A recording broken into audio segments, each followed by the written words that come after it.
sexto ano, bem-vindos a mais uma aula de matemática com o professor Pedro. Na aula de hoje, vamos estudar os entes da geometria. No caso, primeiramente, vamos ver o que é a geometria em si. Geometria é o estudo das formas e também das simetrias e das interações entre as formas de uma figura. No caso, é o estudo das figuras, das formas dessa figura e também como essa figura se relaciona com outros tipos de figuras. Essa é o estudo da geometria, é o estudo dessas formas e das interações entre essas formas e figuras. E também, entes da geometria, nós vamos dividir eles em dois. Os entes da geometria primitiva, no que se resume a três, que é o ponto, a reta e o plano, e também os entes da geometria atual, no caso, as figuras atuais, como os quadriláteros, os triângulos, circunferências e várias outras figuras. Então, primeiramente, vamos estudar os entes da geometria primitiva, que é esses três: o ponto, a reta e o plano. O ponto é caracterizado por ele não possuir dimensão, então ele é adimensional, sem dimensão. E ele é caracterizado somente por um pequeno ponto, como o próprio nome diz. É só uma pequena unidade nesse ponto, e ele não tem largura, comprimento nem altura. Já a reta é caracterizado por ser uma figura que vai ter infinitos pontos. No caso, ela vai ser uma reta infinita, podendo ser na direção da largura, na direção do comprimento ou na direção da profundidade. Ela vai ser somente com uma direção e ela é caracterizada por ter infinitos pontos e ser uma figura infinita em uma única direção, em uma única dimensão. Já o plano é a junção de infinitas retas. Então, ela vai ser infinito em duas direções, no caso, na largura e no comprimento. Ela já que vai ter retas para cá e retas para lá. Vai ser em duas dimensões. Esse é o plano. Já que lá mais à frente nós vamos ver que também tem outra figura, que é o espaço, que no caso é em três dimensões: largura, comprimento e profundidade. Mas vamos indo à aula passo a passo. Vamos ver agora as relações entre duas retas e um plano. No caso, como é que um plano pode ser categorizado como é em relação a duas retas. No caso, eu vou ter quatro tipos de classes. A primeira classe é das retas coplanares, que é quando duas retas quaisquer estão presentes em um mesmo plano. No caso, se as duas retas estão no eixo x, y, no caso, na largura e na profundidade e na altura, essas duas retas são chamadas de retas coplanares, pois elas vão estar no mesmo plano, no plano da altura e da largura. Já nas retas concorrentes é quando eu tenho duas retas e essas retas vão se trocar, no caso, vão se cruzar entre si. E esse ponto aqui vai caracterizar se elas vão ser dois tipos, se vão ser retas perpendiculares ou retas oblíquas. No caso, se forem retas perpendiculares, essas retas vão ter um ângulo de 90 graus entre elas. No caso, uma vai estar no eixo X, na altura, e outro vai estar na largura, fazendo com uma espécie de cruz, dessa forma. E o ângulo dele vai ser um ângulo de 90 graus. Já nas retas agudo, no caso, duas retas que vão se tocar, não fazendo um ângulo de 90 graus, vai ser uma reta que vai fazer uma espécie de X, mas um X mais inclinado, formando um ângulo menor ou maior que 90 graus. Já nas retas agora paralelas, são duas retas que nunca vão se tocar, mesmo indo para o seu infinito, pois a distância entre elas sempre vai ser a mesma. No caso, a distância da reta que está aqui, ó, é a mesma distância daqui. Mesmo se eu estender aqui essas duas retas em 1 km lá na frente, elas nunca vão se tocar, vai ser sempre na mesma distância. Por isso é o caracterizado retas paralelas. Já na última são retas coincidentes, são retas que coincidem na mesma posição. Como por exemplo, se eu tenho uma reta e eu chamo ela de uma reta chamada M, eu vou ter uma mesma reta nessa mesma posição, nesse mesmo início, nesse mesmo fim, chamada N. Então ela vai estar na mesma posição, como fosse uma em cima da outra, uma sobre a outra. Indo agora para duas partes relacionadas às retas, dois conteúdos que podem se misturar, mas é bom você fazer a diferença, que é a diferença entre reta, semi-reta e também segmento de reta. Reta é a junção de infinitos pontos, tanto em uma direção como em outra direção. Então, ela não vai ter nem início nem fim. Tanto indo para a esquerda como indo para a direita, ela não tem início. Ela é infinita para os dois lados. Já segmento de reta, ela é uma parte em que eu vou pegar uma reta e repartir no meio. No caso, vou pegar essa reta aqui, ó, e repartir ela bem aqui, ó. Repartindo ela nesse ponto, eu vou ter uma origem e do outro lado, e continuando nessa reta, essa semi-reta, indo para o outro lado, eu não vou ter mais fim. Então, segmento de reta é isso. Eu tenho a origem em um ponto e na outra extremidade eu não vou ter fim. Eu não tenho um final da reta em si. Isso é o segmento de reta. Isso é a semi-reta. Já o segmento de reta é quando eu tenho duas extremidades, uma início, outro fim. É como se eu estivesse pegando somente um pedaço numa reta em si. No caso, se eu começo aqui, ó, eu pego esse pedacinho aqui, ó. Esse pedaço é um segmento de reta. Mas se eu pegar desse ponto para o restante, é uma semi-reta. Essa é a diferença. Semi-reta tem um início, mas não tem um fim. E segmento de reta tem um início e também tem um fim. Indo agora para os ângulos, que está relacionado a cruzamento entre duas retas, no caso, ou dois segmentos de retas ou semi-retas, que está relacionado às retas concorrentes. Os ângulos são retratados dessa forma, em que eu vou ter uma semi-reta A e uma semi-reta B, que vão tocar em um determinado ponto, que é esse ponto aqui. E o ângulo que essas duas retas vão fazer ao se tocar vai ser um ângulo alfa, que é representado por essa letra grega, que é alfa, que é como se fosse um pequeno peixe em si. E a simbologia deles também pode ser retratada dessa forma. A, ó, chapéu, B, que é retratando o ângulo entre as retas A e a reta B. Indo agora para a classificação dos ângulos, os ângulos podem ser classificados de quatro formas. Primeira forma é o ângulo reto, que é um ângulo em que as duas retas vão formar um ângulo de 90 graus, que é no caso das retas nas retas perpendiculares. O ângulo agudo, que é um ângulo em que as retas vão fazer um ângulo pequeno, no caso um ângulo entre 0 e 90 graus. Vai ser um ângulo menor que o ângulo reto. E esse pode variar de 0 até 90 graus. O ângulo obtuso é um ângulo em que vai ser maior do que 90 graus. Exemplo disso, um exemplo de ângulo obtuso é esse exemplo aqui, ó. Esse ângulo é maior do que 90 graus. Então, ele é um ângulo obtuso. Já esse ângulo aqui, ó, esse ângulo menor, é um ângulo menor que 90 graus. Então, é um ângulo agudo. E por último, temos o ângulo raso, que é um ângulo de 180 graus.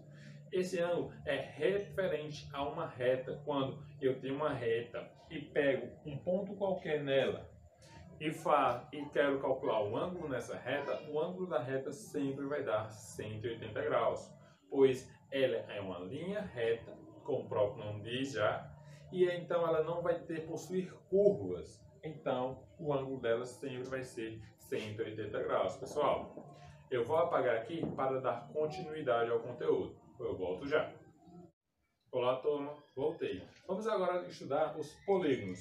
Primeiramente, o que é um polígono? Um polígono é uma figura fechada em que ela vai possuir 3 ou mais segmentos de retas. No caso, esses 3 segmentos de retas vão ser 3 segmentos de retas concorrentes. No caso, vão tocar pelo menos um dos pontos, em pelo menos um ponto.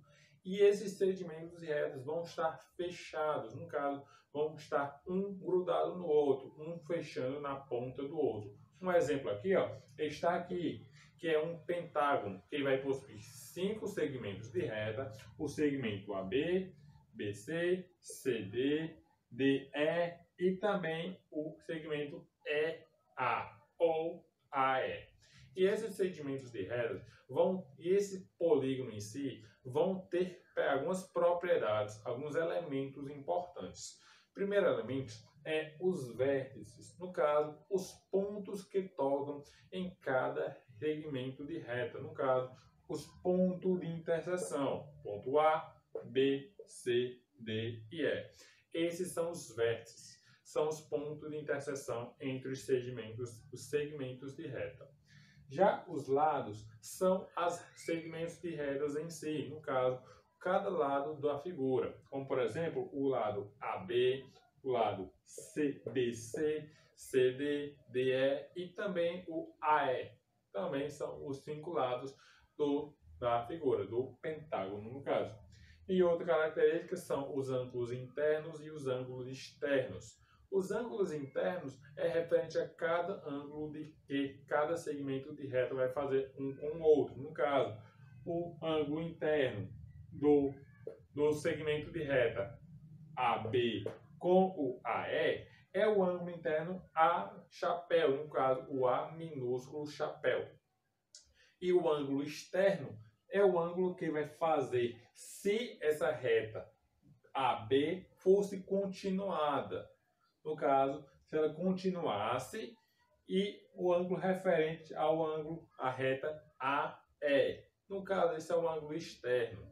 Aqui temos tanto os ângulos os ângulos internos, no caso, A chapéu, B chapéu, C chapéu, D chapéu e E chapéu, como também os ângulos externos, que são respectivos aos ângulos internos, que é alfa, beta, ômega, lambda e teta. Esses são os ângulos externos referentes a cada ângulo. E só repetindo, os ângulos externos são calculados a partir da propagação. No caso, você vai continuar essa reta que você está pegando o ângulo interno e da continuação dessa reta do ângulo interno, você vai calcular o ângulo que está completando esse ângulo interno. No caso, se o ângulo aqui, ó, é esse B chapéu, que está fazendo esse ângulo aqui, ó, você vai somente continuar para saber o ângulo externo. Vai continuar para dar esse ângulo aqui, ó, continuando. Esse é o ângulo externo. Indo agora para a classificação dos polígonos, os polígonos podem ser classificados de 2 formas. A primeira forma é a partir da regularidade dos seus lados. Como assim da regularidade? Se os lados do polígono foram regulares, no caso, forem iguais, esse polígono é chamado de polígono regular, pois todos os seus lados são iguais. Já os polígonos não regulares são polígonos que vão possuir lados diferentes. No caso, todos os lados são diferentes, como por exemplo, 5, esse aqui, ó, 5, 6, 9, 8. Mas precisa necessariamente todos os lados serem diferentes? Não. Precisa que somente um dos lados seja diferente. Como por exemplo, se em vez disso aqui fosse um 5 e aqui também fosse um 5, continuaria sendo um polígono não regular, pois um dos lados é diferente dos outros. No caso, um dos lados é heterogêneo dos outros. Indo agora para uma característica, a outra forma de divisão dos polígonos é também referente à quantidade de lados dos polígonos. Se o polígono tem 3 lados, ele pode ser caracterizado, pode ser nomeado tanto pela quantidade de lados, como também a quantidade de ângulos. Pois se ele tem 3 lados, ele é um triângulo. Então, tem 3 lados. Se tem 3 ângulos. Se ele tem 4 lados, ele é um quadrilátero, pois tem 4 lados. Se for 5 lados, é um pentágono. Então, isso sucessivamente. Para cada quantidade de lados, ele vai ter uma nomeação. Essa é a separação dos polígonos a partir dos seus lados e também pode ser a partir dos seus ângulos, pois normalmente a quantidade de lados de um polígono também é quantidade de ângulos desse polígono. Indo agora para um polígono específico, que é o dos triângulos, que na aula ainda hoje vamos estudar dos triângulos, dos quadriláteros e também as circunferências. Então, vamos olhar os triângulos. Primeiramente, os triângulos têm os elementos importantes. Quais são? São 3. Os vértices, os lados e os ângulos internos. Os vértices são as mesmas coisas dos polígonos. São os pontos de interseção. No caso, o triângulo são 3 pontos. O A, o B e o C. A, B, C. São 3 pontos, os 3 pontos de vértices. Já os lados também é a mesma coisa dos polígonos. Cada segmento de retas, no caso, AB, BC e AC. São os 3 lados do triângulo, pois são 3 lados, é um triângulo. E o último é os ângulos internos, no caso, o ângulo que forma das duas retas BA e CA. Esse é o ângulo interno que é representado tanto dessa forma, B, A chapéu C, como também referente ao ângulo interno, no caso, que eu nomeei A chapéu. Já o do ângulo B, que no caso B minúsculo chapéu, é tratado também da mesma forma, A, B maiúsculo chapéu, C. No caso, as 3 extremidades que eles estão ligadas. E do último lado, que no caso é A, C chapéu, B. E referente a isso, tem também algumas propriedades importantes dos triângulos. A primeira propriedade é referente aos ângulos internos de um triângulo. No caso, a soma de todos os ângulos internos de um triângulo é sempre 180 graus. Isso é sempre o que vale, independente da forma do triângulo. Então, se eu pegar o ângulo A minúsculo, B, A chapéu, B chapéu e C chapéu, somar todos esses ângulos, sempre vai dar 180 graus. E lembrando, se for um triângulo e também um polígono fechado, pois se esse triângulo não estiver totalmente fechado, ele não é um polígono. Só lembrando. E a outra propriedade é que, se eu pegar o ângulo interno e somar com o seu ângulo externo, esse valor também vai ser sempre 180 graus. No caso, se eu somar a chapéu com alfa, que é esse ângulo aqui interno, com esse ângulo externo, vai dar 180 graus. Se eu somar B chapéu com beta, esse ângulo interno com esse, também vai dar 180 graus. Ou se eu somar C chapéu com θ, vai dar também 180 graus. Então, a soma do ângulo interno com a soma do ângulo externo referente a esse ângulo vai dar sempre 180 graus. E a última propriedade importante é referente aos ângulos externos, pois se eu somar todos os ângulos externos de um triângulo, ele vai dar sempre 360 graus. Essa é a última propriedade importante dos triângulos, pois se eu somar sempre todos os ângulos externos, no caso alfa, beta e θ, sempre vai dar 360 graus. Viu, pessoal? Eu vou apagar aqui para dar continuidade ao conteúdo. Eu volto já. Olá, turma. Voltei. Vamos estudar agora os quadriláteros e a circunferência e o círculo. Primeiramente, o que é um quadrilátero? Quadrilátero é também um polígono, mas possui 4 lados. Ele é uma figura fechada e plana, no caso, uma figura simples, fechada e que possui 4 lados. Ele pode ser caracterizado a partir dos seus lados, no caso, a partir de como seus lados são estruturados e também nas dimensões do seu lado.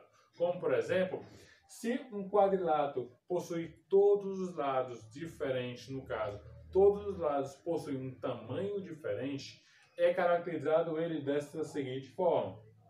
Cada lado é um tamanho diferente e cada ângulo também possui um ângulo e cada ângulo é diferente um do outro, pois as dimensões são diferentes. Já nos outros dois casos, que são os trapézios e os paralelogramos, os trapézios são caracterizados dessa forma, em que eu vou ter dois lados, em que um vai ser paralelo ao outro. No caso, esse lado aqui, o lado acima, é paralelo ao lado de baixo.